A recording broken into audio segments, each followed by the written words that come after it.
When John Swinney became First Minister, he said that eradicating child poverty was his first priority. But new figures released today show the Scottish Government has failed to meet its own targets. There was a reduction from the previous year, but rates for the 2023-24 financial year still stand at 22%. That's 4 percentage points higher than the legal target brought in by ministers. The charity Oxfam Scotland said it was a national embarrassment. But Mr Swinney blamed the UK government and said its austerity drive was putting progress at risk. I want to make sure that we put our focus into the necessary work to eradicate child poverty.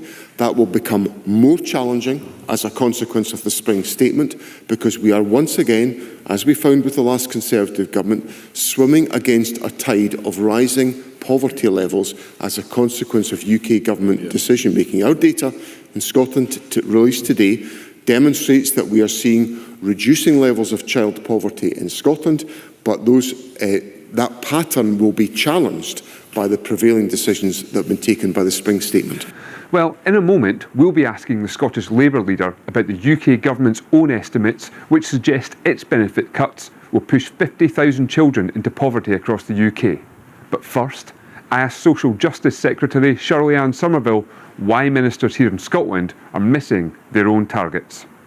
Well, it's deeply disappointing to see that the interim targets have been missed. We have seen progress with child poverty falling here in Scotland, unlike in the rest of the UK. But we know that there are still far too many children in poverty in Scotland.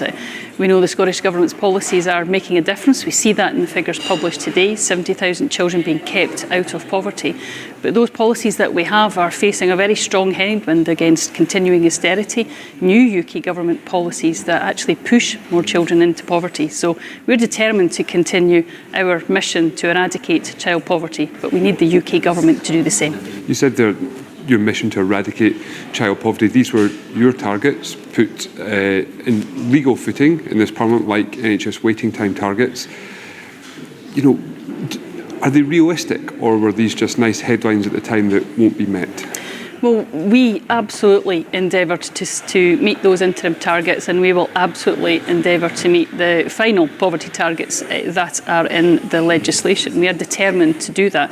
The First Minister's made clear it's our mission, and the importance of that mission is because that we know that far too many families in Scotland are in poverty, and that has a deeply devastating impact on the children. Now, we are seeing a difference being made by the policies of the Scottish Government.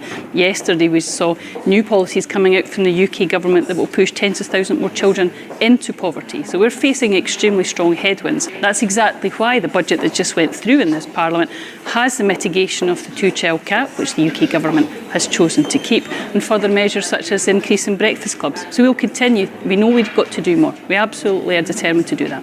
Are you confident? Would you give a guarantee to voters that these targets will be met by the 2030 deadline? Well, we're absolutely determined to meet those targets, and the reason for that is they're not just targets on law, but they're important for the eradication of child poverty to get the best outcomes for children and young people. But we need both governments to be pulling in the same direction. We have that commitment. The UK Government has a child poverty task force, but at the very same time as its discussion social security, it cuts welfare benefits to children.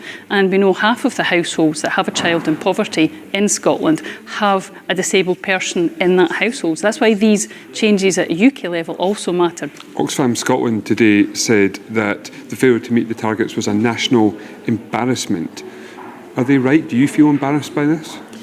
Well, I feel the weight of responsibility, as all government ministers do on this, exceptionally heavily, because we know that child poverty is a stain on our country and it severely impacts on the outcomes for children and their life chances. Well, that's exactly why we've put policies in place that are seeing child poverty rates coming down here in Scotland, unlike in the rest of the UK, where they are going up. So we know from the GRF, for example, that they have recognised that our policies are making a difference. They've challenged us quite rightly, as of Oxfam Scotland, to go further. What can the Scottish Government do to make sure it achieves these targets? Well, we're seeing the work being done this year that will lift children out of poverty when we take away the UK Government's two-child cap, that will lift more children out of poverty. We're seeing the increase in breakfast clubs that will be coming through this year. increase in provision of free school meals in primary 6 and 7. Those are some of the examples which are in the budget, but we've also got that £90 million in employability, our commitment to early learning and childcare. That's what makes a difference around the support to the whole family. We're determined to do that. I only hope the UK government would join us in that mission.